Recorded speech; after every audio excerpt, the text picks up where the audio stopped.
My son took my pension and let me starve, but little does he know that I have one last trump card.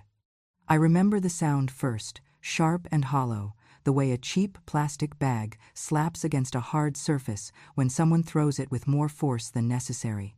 I lifted my head from the kitchen chair and saw Daniel standing there, chin raised like a man disgusted by the smell of his own house, while the bag he had flung landed just inches away from my hands. It was dog food, the kind he bought on sale, dusty pellets rattling inside like gravel. He jabbed a finger at it and said, "Here, eat or die. My money pays for everything in this house. Your pension is mine. You live because I let you live." His voice carried the same cold triumph it had carried for months, maybe years, and I watched his lips curl just a little, proud of himself for humiliating me before the sun had even risen. I tried to swallow the tightness building in my throat, but hunger and shame do strange things to an old woman's body. Before I could speak, Emily waltzed in wearing her robe as if the house belonged only to her and Daniel. She glanced at the bag on the table, then at me, and smirked. "A woman like you should be grateful we let you stay here at all," she said with this sweet, poisonous tone she saved only for me. "Most people would toss you out and call it charity." I had not eaten in 2 days. My tongue felt like a dried leaf inside my mouth. My stomach cramped so hard I thought it might turn inside out. I looked over toward the counter, hoping maybe a forgotten piece of bread had been left behind, something I could nibble quietly without being seen. I spotted a crust, the corner of an old loaf that had started to spot with green. I reached for it with shaking fingers, pressing my thumb lightly to test if it was too hard to chew. Daniel saw. His hand came down fast, slapping the bread out of my grasp, sending it skittering onto the floor like it was filth. "Food is for humans," he said. "Not for rotting corpses." My body jolted with the slap, though he had not touched me at all. The sound alone was enough. His voice, the disgust in it, was enough. There was a moment, just a moment, where I wondered what I must look like through his eyes to make him hate me this much. Maybe that is a mother's curse, always trying to understand the child who no longer cares whether she lives or dies. Emily leaned against the doorway, arms folded, enjoying the scene as if it were breakfast entertainment. "Honestly," she said, "she should be thankful we do not charge her rent." Daniel laughed under his breath. "She could not even afford rent at a cemetery. She would still owe me money after she died." I kept my hands folded tight in my lap, afraid that if I opened my mouth to defend myself, whatever strength was left in me would spill out onto the floor. 2 days without food makes the world smaller. Conversations echo strangely. Time stretches out like a narrow hallway with no end. My throat burned with thirst and humiliation, but I forced myself to keep my eyes down. It was better that way, safer. At least, that is what I told myself. Around that time in the story, if you feel that justice should be celebrated and that voices like mine deserve to be heard rather than buried, feel free to gently tap that hype button. If you feel justice deserves celebration, smash that hype button. Let us keep stories like this alive, echoing far, far away. Your support helps us bring understanding and love to those who deserve it. Thank you so much. Keep listening. I bent slowly to pick up the piece of bread, even though I knew I was not allowed to eat it. Hunger makes even a moldy crust look like hope. Just as my fingertips brushed the edge of it, Daniel kicked it across the floor with the tip of his shoe and said, "Leave it. I do not want you crawling around like some dying animal." It is pathetic. There was a ringing in my ears then, a high-pitched hum that comes when a person is pushed far beyond what their body can endure. I steadied myself against the counter until the sound faded. Emily sighed dramatically. "She is so slow. Can you imagine if she had to live on her own? She would not last a week." Daniel snorted. "Good. I am tired of wasting money keeping her alive. Her pension barely covers anything anymore. Barely covers anything. $8,000 a month, my entire life reduced to his need for control." My throat tightened again, but this time I lifted my chin just enough for him to notice. His eyes narrowed. "Do not start with that pitiful expression," he said. "You owe me. For years. For everything," I whispered, barely audible. "He thinks he is the only child I ever had." My voice trembled, as if the words themselves were afraid to be heard. Daniel moved closer. "What did you say?" I shook my head. Nothing. He towered over me, shadow swallowing my shoulders. "Good," he said. "Keep it that way." He walked out of the kitchen with the swagger of a man certain of his power, certain that the old woman in front of him had nothing left, no strength, no allies, no life worth saving. He believed he had taken everything from me. But Daniel had forgotten one thing, a secret I had carried for decades, a secret he once tried to erase.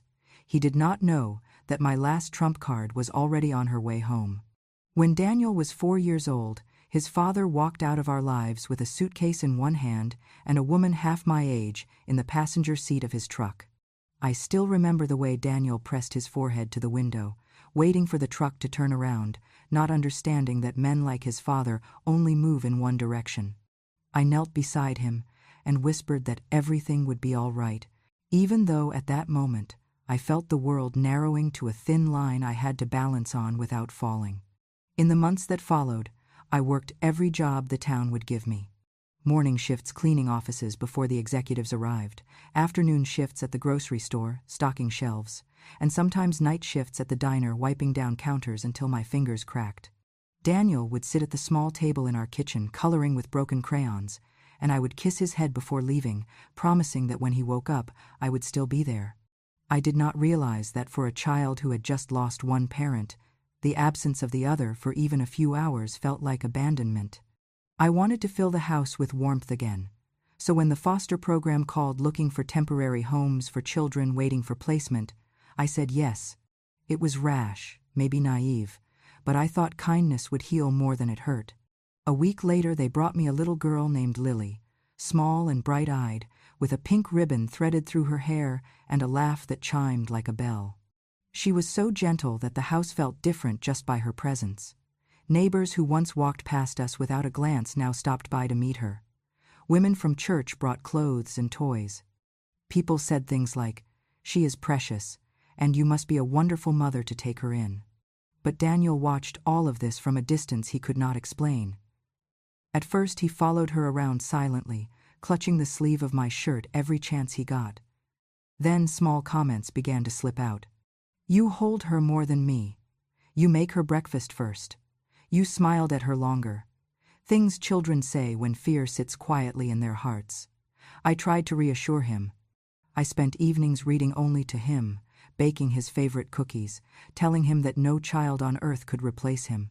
Yet something inside him had already shifted, as if the absence of his father left a dark corner in his mind where jealousy grew like mold. One afternoon I came home from work early and found Lily in the hallway crying, her small hands covering her face. Daniel stood beside her, breathing hard.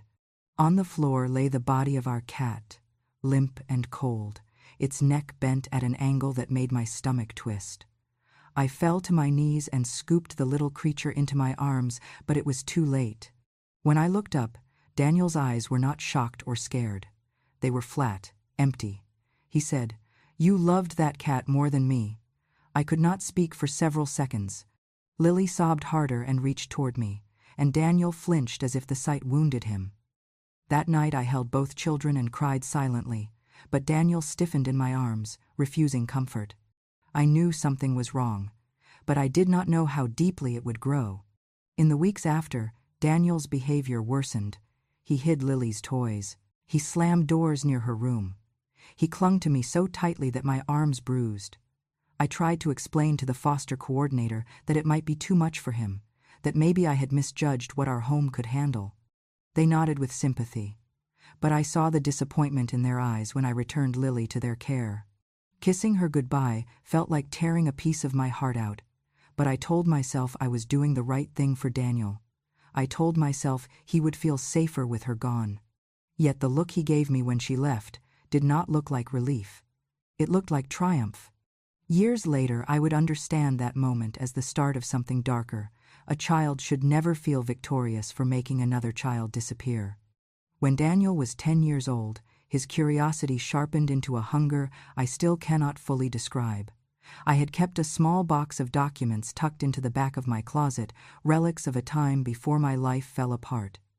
Inside were birth records, hospital papers, and a single photograph so faded you could barely see the outlines of two tiny infants wrapped in identical blankets.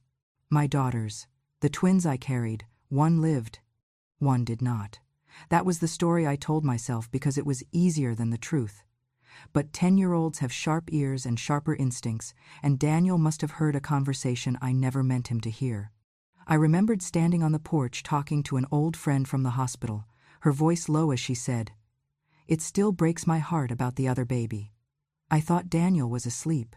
He was not. Something twisted inside him after that. I noticed the way he looked at me when I thought he was not watching, suspicion mixed with something close to hatred. One evening I found him rummaging through my closet, holding the faded photograph in both hands. He stared at it like he was decoding a secret message. When he saw me, he did not drop it. He only asked, "Why did she die?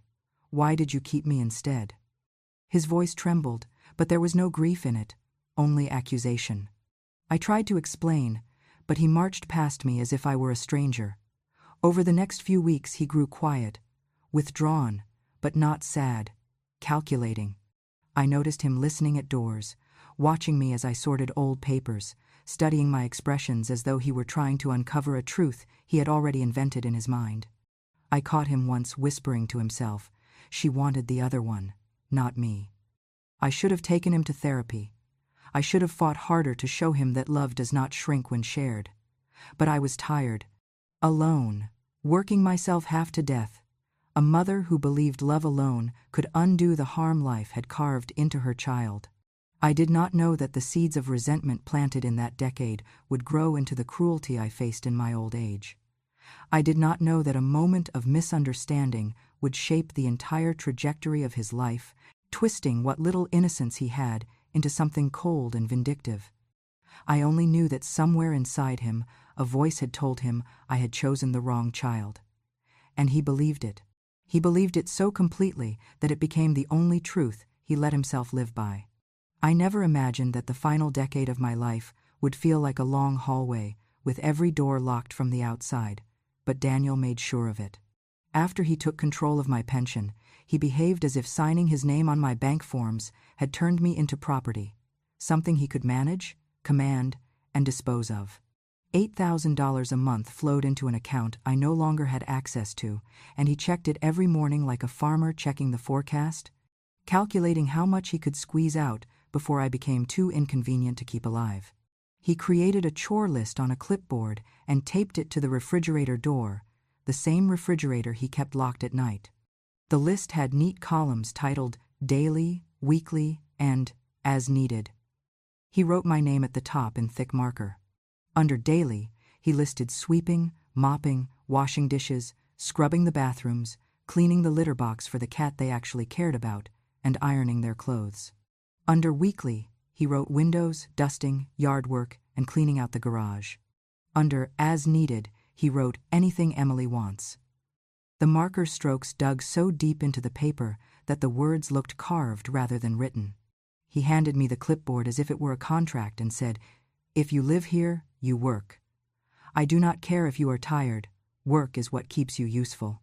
Emily seemed thrilled to have someone beneath her in the hierarchy of the house. One morning, she walked into my room, scooped all my clothes into a basket, carried it outside, and dumped everything into the dirt as if she were shaking crumbs off a tablecloth. "Smell like death," she said while flipping a blouse with her shoe. "Just burn them. No point washing things that look older than the Civil War." I bent down to gather what I could, brushing dust off the fabric, trying not to let her see the tremor in my hands. She watched me with a bored expression, as though she were waiting for a dog to finish a trick. When I finally lifted the basket, she added, "If I see those ragged things hanging anywhere near my laundry, I will throw them into the trash myself." Inside the house, Daniel paced like a restless animal, irritated if I was too slow, irritated if I was too fast, irritated if I breathed too loudly or not loudly enough. I moved carefully through the hallways, trying to shrink myself, trying to avoid triggering his mood, but he always found something to break me down. He would stand in the kitchen doorway with his arms crossed and say, "Hurry up, you think chores do themselves, you have been lazy your whole life. No wonder Dad left." If I took too long folding towels, he would snatch them from my hands and slam them onto the table. "You are not helpless," he would say. "You are just useless." The day of the barbecue was the worst. Daniel announced that he was hosting friends from work, people who had never seen the real version of him, only the polished one he wore like a uniform. He told me to prepare the side dishes, clean the patio, arrange the chairs, and stay out of sight once the guests arrived. "You are not a guest," he said. "You are help, and we do not want the help mingling." When I asked if I could at least stand outside with them while they ate, he gave me a look that made my stomach twist. "Stay in the kitchen," he said, "unless you want to embarrass yourself." When the guests arrived, laughter filled the backyard. The grill hissed, bottles clinked, and someone put on music loud enough for the neighbors to hear. I stayed by the counter with a bowl of coleslaw and a pitcher of lemonade, listening to the carefree voices drifting through the screen door. I tried to steady my breathing, reminding myself that there was no shame in serving food, but the shame came anyway, rising like heat under my skin. Emily came in with a tray of empty drink glasses. She set them down and said without looking at me, "Move faster. They want more beer, and you are standing there like a statue." As I reached for the tray, Daniel stepped inside, his voice low at first, then louder. "What are you doing just standing here? Get out of the way." His friends laughed from the doorway. One of them said, "Man, she moves like she is 100 years old." Daniel laughed along and nudged my shoulder with his foot. "She is not a guest. She is trash." The kick was not hard, but it was enough to stagger me. I grabbed the edge of the counter to keep from falling. A kind of cold spread through my chest, the kind that comes when dignity snaps like a thin thread. I knew the men outside were watching because the laughter grew louder, sharper, edged with cruelty. Daniel gestured toward me, the way someone might gesture toward a pile of junk cluttering the yard. "If she would just die already," he said loudly enough for everyone to hear. "I would finally get everything she has been hiding." There it was. The truth he had become too confident to keep private, the greed he no longer bothered to disguise. I felt dozens of eyes on me, some amused, some indifferent, none compassionate. Shame pressed down on my shoulders, but something else stirred inside me too, something old and buried and aching to breathe. I did not cry, I did not tremble. I stood upright even as Daniel laughed at my silence. He believed he had broken me completely. He thought humiliation was the final step, that stripping away my humanity would secure his victory.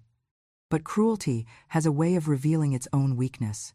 The more he tried to crush me, the clearer I could see the truth behind his eyes.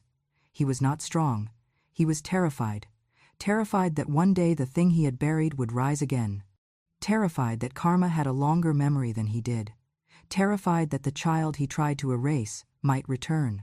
He did not know it yet, but the consequences he thought he had buried were already walking back toward him. I noticed the envelope on the kitchen counter before anyone else did, a small white rectangle without a return address, placed neatly beside the sink where I always stood to wash the dishes. For a moment I wondered if it had been delivered to the wrong house, but my name was written on the front in a careful hand, letters slightly slanted as if the writer had been nervous or emotional when they wrote it. My fingers hovered above it. I could not remember the last time anyone had sent me anything that was not a bill or a notice about insurance. I slid a nail under the edge and opened it slowly, half afraid it might be some cruel prank from one of Daniel's friends. Inside was a single piece of paper with only 3 words written in the center. "Someone is looking for you." My heart clenched. The handwriting was unfamiliar, but the message carried a kind of soft insistence that made my chest tighten. Someone. For a brief, foolish moment, I let myself imagine it was an old friend, a coworker from the days when my life still had meaning, maybe even the social worker from years ago who helped me take care of Lily, the foster girl with the ribbon in her hair. The idea of being remembered by anyone stirred something warm inside me, something Daniel had not managed to kill. Then the kitchen door swung open and Daniel stormed in. His eyes landed on the paper in my hand, and his face twisted as if he had caught me stealing. "What is that?" he demanded. I held the note against my chest instinctively, but he snatched it from my fingers before I could protest. He read it once, then again, his expression shifting from confusion to anger, then to something colder. Without warning, he tore the paper into pieces, shredding each strip with vicious jerks of his hands. "No one wants you," he shouted. "You are imagining things again. Stop fantasizing. Nobody is out there looking for you. Nobody cares."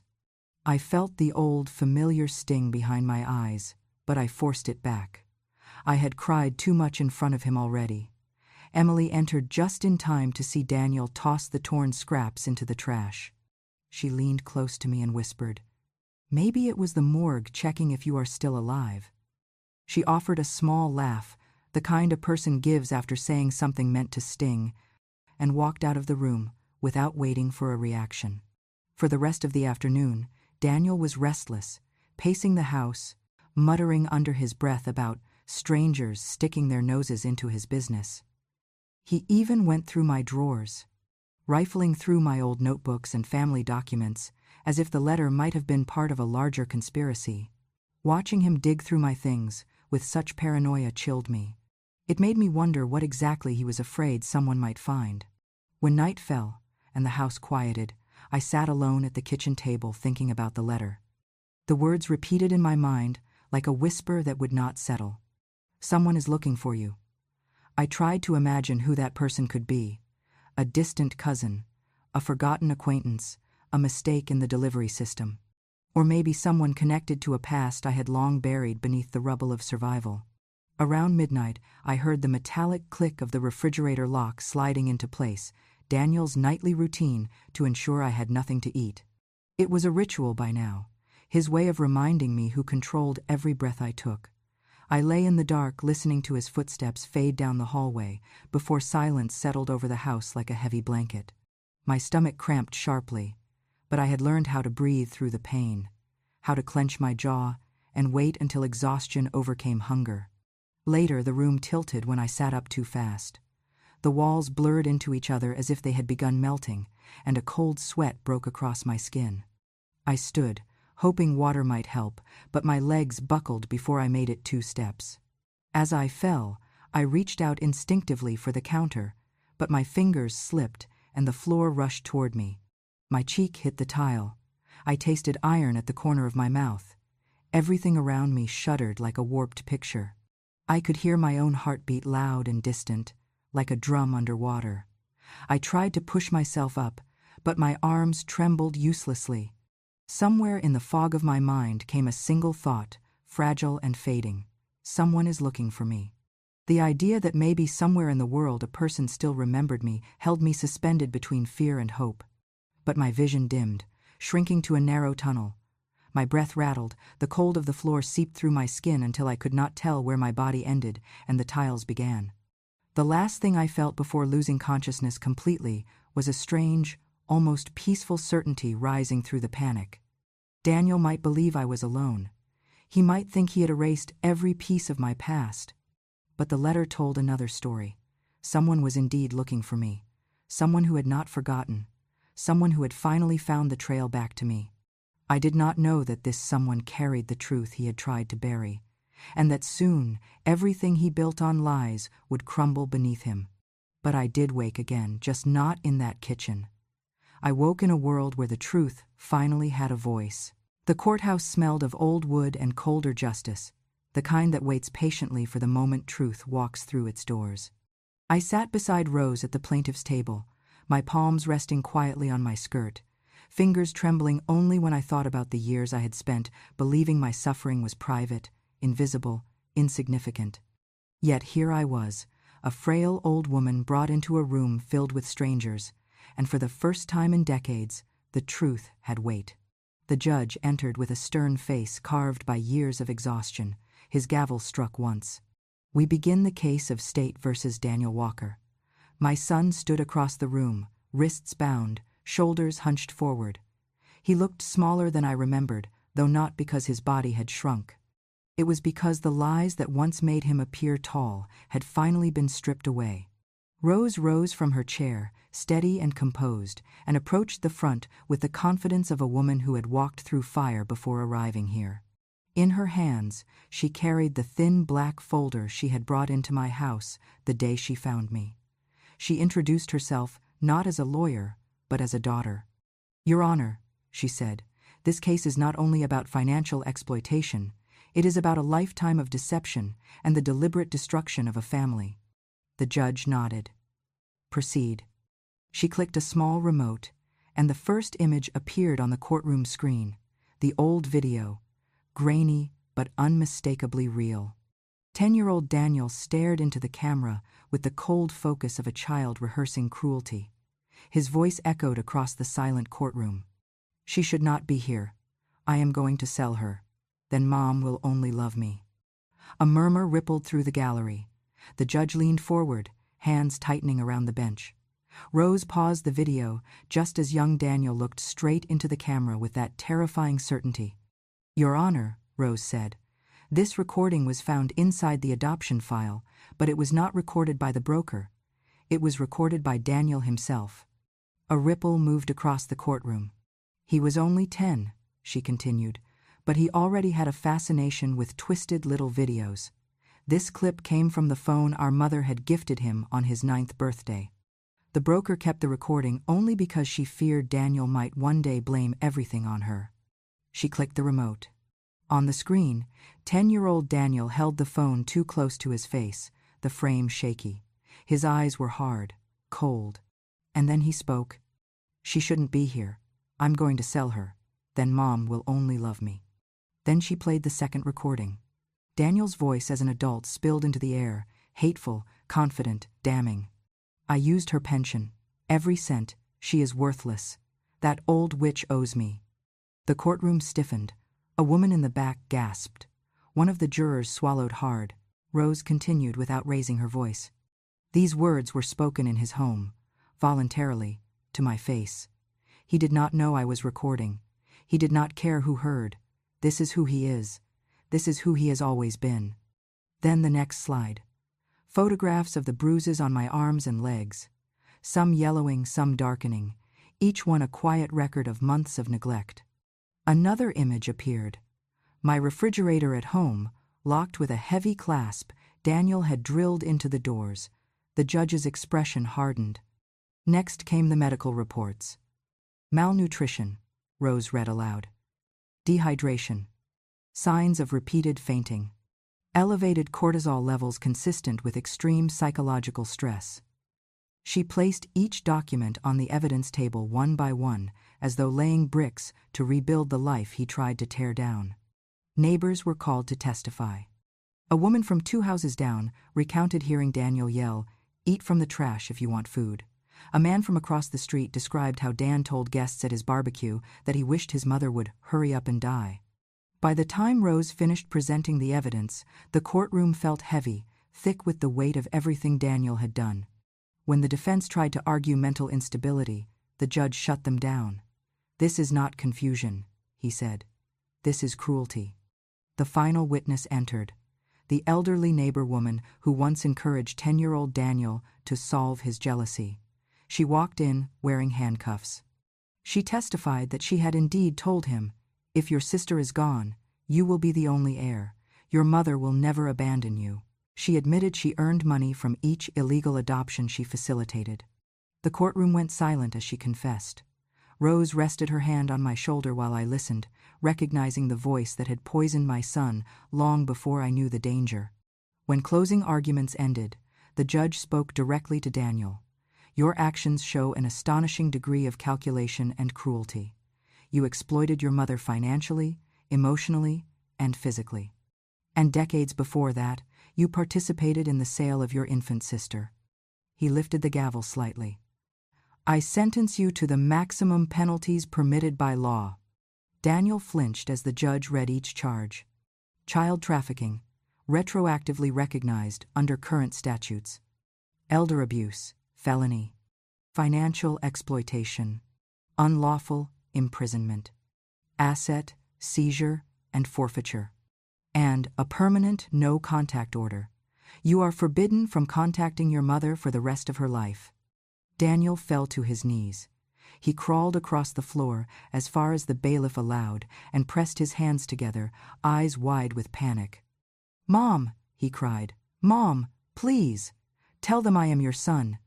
His voice sounded small, pathetic, the same voice he once used to twist sympathy into power. I stepped toward him slowly. My legs trembled, but Rose steadied me. When I reached the edge of the railing, I looked at him directly, the way a mother looks at a child she once knew but could no longer recognize. "My son," I said softly, "died the day he sold his sister." Daniel let out a fractured sound, part cry, part protest, but the bailiffs lifted him before he could say more. As they pulled him away, he looked back at me as if expecting mercy. I had none left to give. Rose wrapped her arms around me, warm and steady, and for the first time in 40 years I felt the weight in my chest loosen. Justice had finally found us. The day after the sentencing, Rose drove me to the place she now called home, a quiet house on a tree-lined street with a porch wrapped gently around its front, the kind of home built to comfort, not to impress.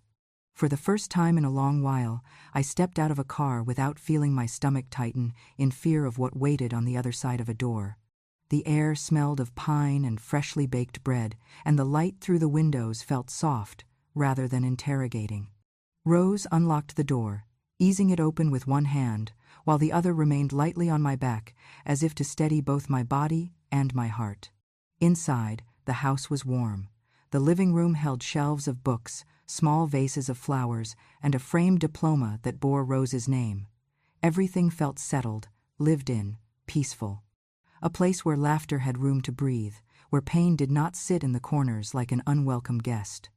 She helped me into an armchair upholstered in soft gray fabric, and I felt myself melt into it, the cushion holding my weight without judgment.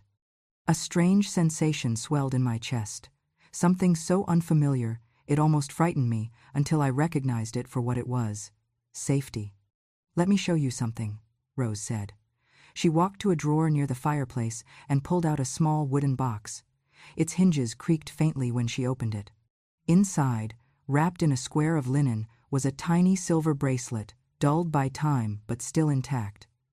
I knew it instantly. My breath caught. "I kept it," she said. "All these years." My vision blurred as I lifted the bracelet into my palms. It was the one I had placed around her tiny wrist in the hospital, engraved inside with her initial. I ran my thumb along the curve of the metal, remembering the day I thought I had lost her forever, the day my heart split open in a way that never truly healed. Seeing it now was like feeling a missing piece of myself return, warm and clear and undeniable.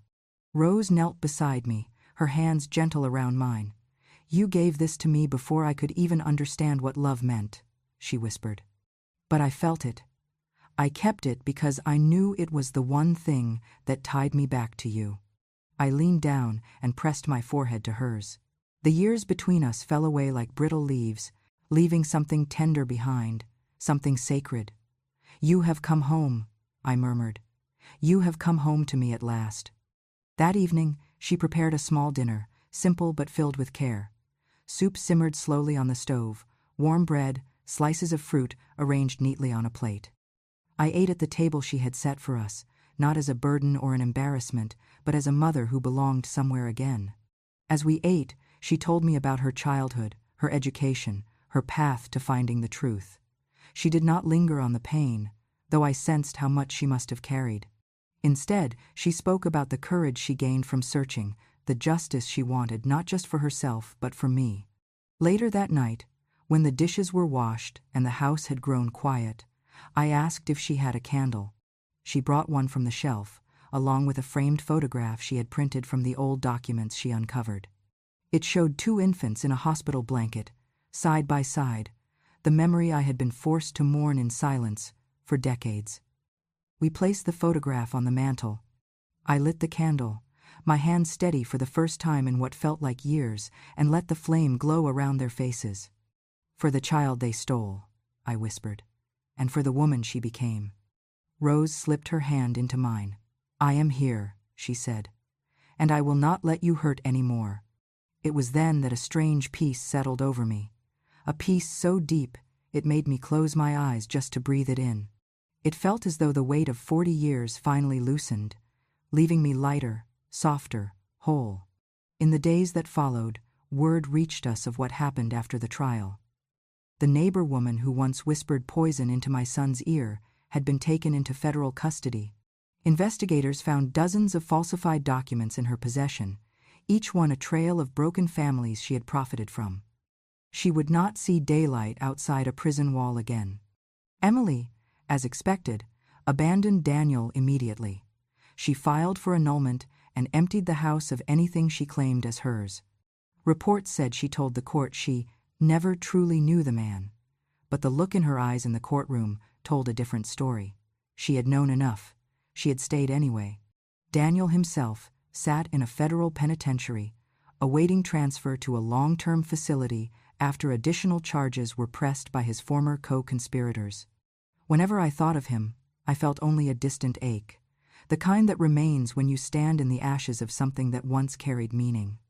I spent the evenings on Rose's porch, wrapped in a quilt she brought me, the candle flickering behind us in the living room window.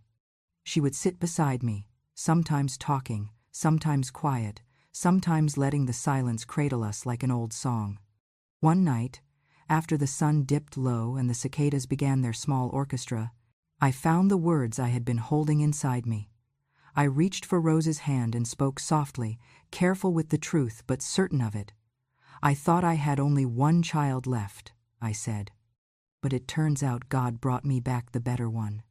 Rose rested her head on my shoulder, and together we watched the last of the daylight fade into the kind of darkness that does not frighten, the kind that says the worst has passed and the rest of life, whatever it holds, can finally be lived in peace.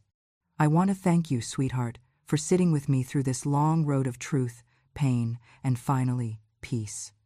Stories like mine are not easy to tell, but they matter, because somewhere out there, another mother, another grandmother, another quiet soul is carrying a weight she has been forced to hide.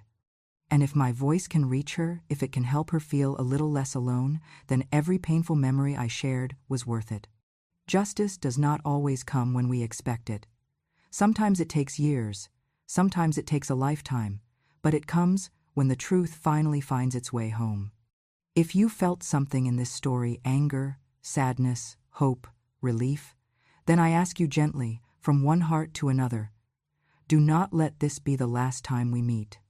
Subscribe to Grandma True Stories so my voice can stay with you, bringing more memories, more lessons, more truths that refuse to stay buried.